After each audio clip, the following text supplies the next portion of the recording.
we've got to talk about the Democrat Party some more because I've come across some more numbers that it's getting ugly. It's getting real ugly for the Democrat Party, and obviously we know that the Democrat Party politicians will never admit it, but I don't see how they pull this off in the midterms. I genuinely don't. Let's hop into some of these numbers. All right. First up, we have this right here on your screen. All right. We have men aged 18 through 29 political affiliation comparison via Pew Research. Now, in 2023, Democrats had a plus 26 lead. Now, take a look just below that. In 2025, Republicans have a plus 18. That is a massive swing. Absolutely massive swing amongst men 18 to 29. A massive swing. Absolutely enormous. Now, I want you to take a look at these numbers from the great state of Florida. Okay? Because it gets worse. Florida voter registration. Republican advantage is 1.3 million as of today. Republicans in July gained 928 voters in the month of July. And I know you're probably like, Rich, 928 voters, like that's basically nothing in an entire month for an entire state. Yeah, but it is something when you take a look at the entire picture. Democrats lost 10,402 voters. Let that sink in. 10,402 voters lost. So when you take in the entire picture, 928 voters plus, added, sounds like a really darn great number when you consider that Democrats lost over 10,000 within the same span of time, right? And it's getting uglier because that's not where the bleeding will stop, because Florida is thinking about doing the same thing Texas is currently attempting to do, and that is redistricting. And they have two options. In the first option, Republicans would add 3 more seats. So that would be a total of 8 if you combine the 5 that Texas has. In the second option, Florida would add another 5. Now that is absolutely nuclear for the Democrat Party. You got a potential 10 extra seats that Republicans will have if Florida and Texas succeed in their redistricting efforts. Absolutely thermonuclear for the Democrat Party right there. 10 whole seats. And one of them being Jasmine Crockett's seat, right, in Texas, of course. So that's always great. Get rid of Jasmine Crash Out Crockett. But it gets even worse, right? It gets even worse, ladies and gentlemen, because in the great state of Pennsylvania, I want y'all to take a look at this chart. In 2008, Democrats had a 1.2 million voter registration lead. 1.2 million voter registration lead. It is at 58,000 today. 58,000. That is their lead currently. Just last year in 2024, they were at almost 300,000. It's 58,000 now. We are on track to turn Pennsylvania red before the end of this year. Now, we got to give credit where credit is due, right? That is in large part, obviously, due to Uncle Trump, right? Uncle Trump has revamped the Republican Party to the point where I call it the new Republican Party. We're not the traditional Republican Party, as Charlemagne the Devil suggests that we're going to go back to. Charlemagne, if you haven't seen it, Charlemagne the Devil basically said that the Republican Party is going to go back to the traditional Republican Party. And I'm like, no, not at all. Traditional Republicans, from the past are Democrats now. Look at Liz Cheney. Liz Cheney campaigned with Kamala Harris. Just saying. That's just like traditional, right? Republicans, the Republicans that said that they were Republican, but they partied and did whatever else and voted with a bunch of Democrats, even though Democrats didn't do the same in return. Yeah, we're done with those Republicans. Those are the Liz Cheneys of the world, the Mitch McConnells of the world. We got another one, John Thune. We got to get him out of there as well. I believe he's out of North Dakota. North Dakota, I'm going to need y'all to stand up and get John Thune up out of there too. Okay, but we'll save that for another day. Now, This Pennsylvania flip is in large part due to a guy by the name of Scott Pressler and his organization. I want you guys to take a look at this video. Check it out. Hey everybody, this is Scott Pressler. I am here to teach you how to register a new voter in the Commonwealth of Pennsylvania. When you're registering a voter, there are certain things that are required for a form that you must fill out. For example, first name and last name are required. And now for my beautiful election integrity people, you do have to put whether or not you're a citizen. And you have to put whether or not you'll be 18 by the next election. Don't just go around asking people, hey, you 18? We're not Joe Biden. We don't want any of that. We're not Joe Biden. We don't want any of that. And that's fact. So big shout out to Scott Pressler and his organization. If you guys want to get involved in that, here, actually, I'll put it on the screen. His organization is Early Vote Action. You can pause it if you need to and go to this website right here. That's on your, you guys can't even see that. This website right here that's on your screen. Like I said, pause it if you need to, earlyvoteaction.com, if you want to get involved in this historic fight, right? Because I want to say this also. Just because we're doing good now, just because I'm showing you great numbers now, does not mean that we could still lose. Or that we can't lose, I should say that. We still have some rhinos in this party. John Thune being one, Mitch McConnell, even though Mitch McConnell's leaving, we got Lisa Murkowski, Susan Collins, John Cornyn, right? Dan Crenshaw, right? We still have some rhinos in this Republican Party, in this new Republican Party that we're gonna have to get rid of, right? And when I say get rid of, because I want to make sure that everybody's clear, nobody twists my words. I don't mean, physically of any sort. I mean, voting these individuals out, doing it the right way, right? I don't want anybody twisting my words. Well, you said it's good and right. No, I'm talking about voting these individuals out. So those are some individuals that we obviously have to vote out of their seats. So let's not get too comfortable. All right, let's not get too comfortable. But there is something that is quite interesting that's on the horizon, and it is going to be real ugly for the Democrats. We have some really big news right now. The United States Supreme Court will consider a case that could gut the Voting Rights Act and eliminate race-based districts across America, folks. This is a significant development. Now, the Supreme Court obviously has not decided the issue. It'll decide the issue over the next year. We won't know until next June. But this case could fundamentally alter the way congressional maps are drawn in America, could completely change the way the districts currently are drawn in a number of areas, where you have, for example, black majority districts drawn to ensure that every population in America, every group, every race has adequate representation in Congress. The Supreme Court could theoretically eliminate that ability, the ability to draw race-based districts, which would gut the Voting Rights Act, completely alter the way we do gerrymandering and redistricting in America. It would have significant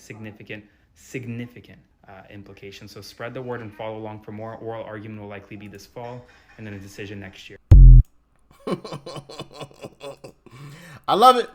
I love it.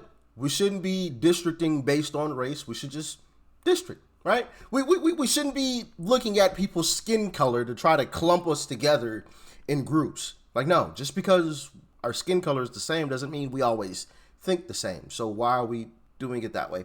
But of course, Democrats know and understand that when they do things like that, they typically get more Democratic seats. And that may be coming to an end. That very well may be coming to an end. And that's why I say it's going to get real ugly, especially when you have Democrat politicians actually coming out here now and admitting Trump was right. I know it's rare. We have basically never, actually not even rare. I don't think we've ever seen a Democrat politician, an elected Democrat politician, come out and admit, yeah, Trump was right. At least not until now. I'm wondering if you think right now Trump is winning the trade war. Do you agree with those who think he is? I mean, absolutely. I think that, obviously what happened at the EU, and again, I'm a huge fan of Bill Maher. And I mean, I think he's really one of the oracles for my party. And he acknowledged, it's like, hey, he thought that the tariffs were going to tank the economy, and he acknowledged that it did. So, I mean, so for me, it's like, it's, I mean, again, it seems like the EU thing has been going well, and I guess we'll see how it. John Fetterman admitting, yeah, actually, Trump did do a good job on that. Things are starting to bend. And even CNN's Michael Smerconish has even admitted, yeah, Democrats, y'all probably should start admitting when Trump does something right, because he's doing a lot of stuff right, and y'all look kind of bad when you keep just saying, no, it's terrible, when in reality it isn't.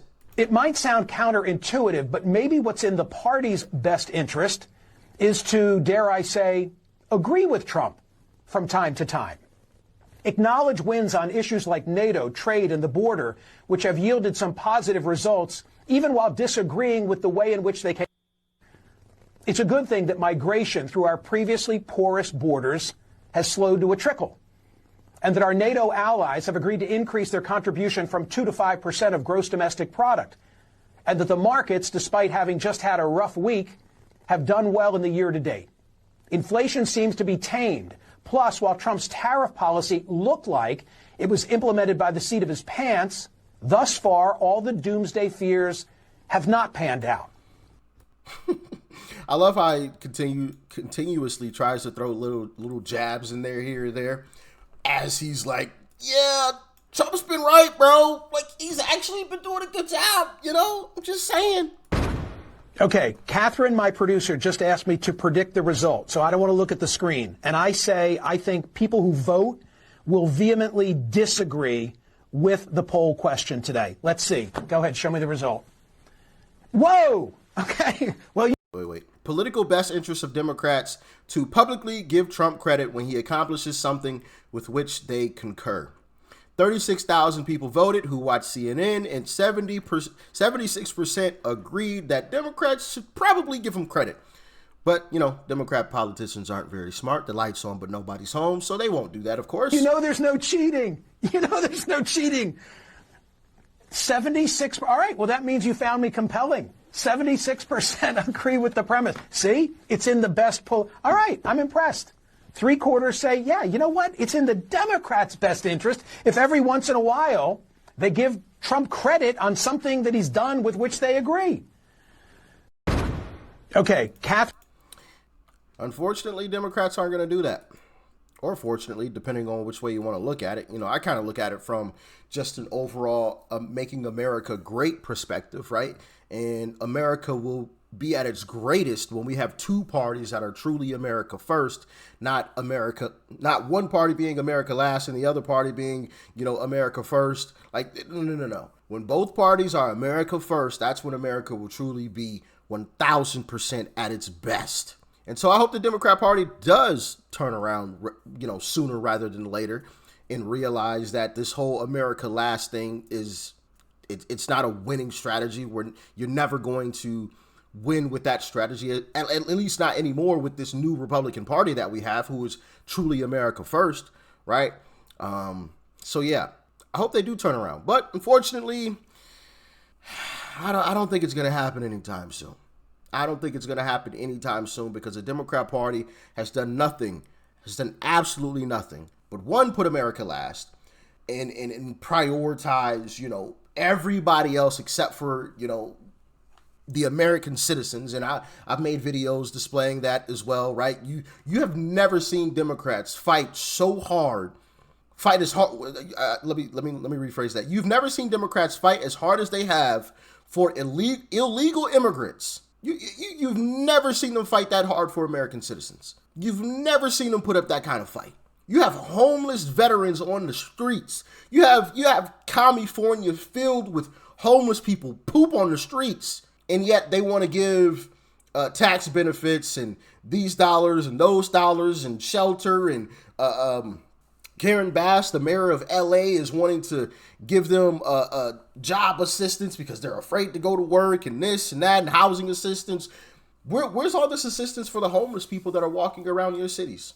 Kind of interesting, isn't it? Kind of interesting. Crying, bawling.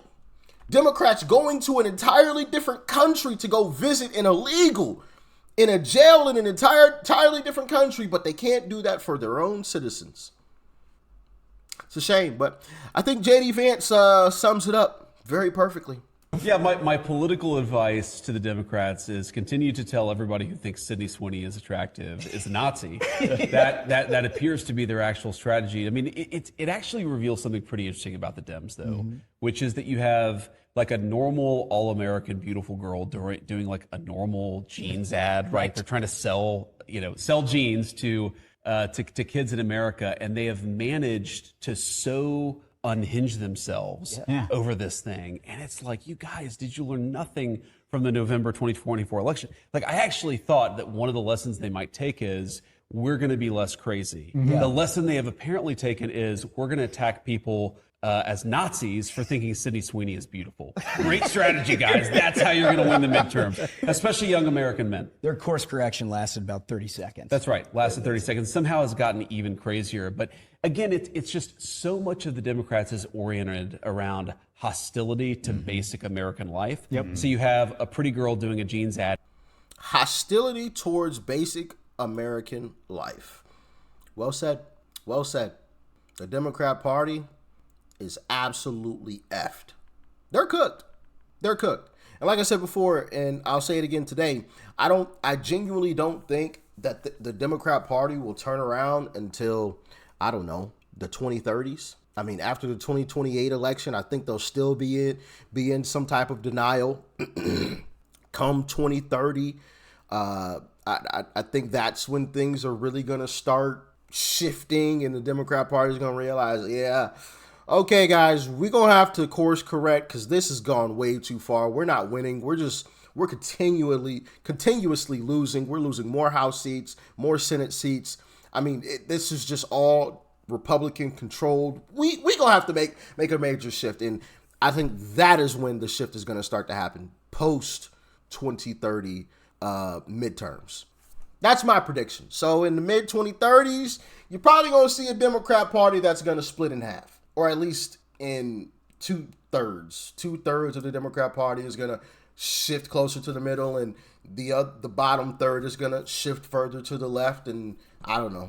That's my prediction. Because the people on the far left at the Democrat Party has absolutely convinced that Republicans are like the devil and Trump is the devil himself. Like, those folks are still going to believe that. They're still going to run with it. They're still going to do all the crazy stuff that they've always done, right? And I don't know. That's my prediction. But what do y'all think? Let me know. Am I right? Am I wrong? Do you think I'm way off? Do you think I'm close? What's your prediction, though? Let me know in the comments, all right? Stay safe out there. Peace and love.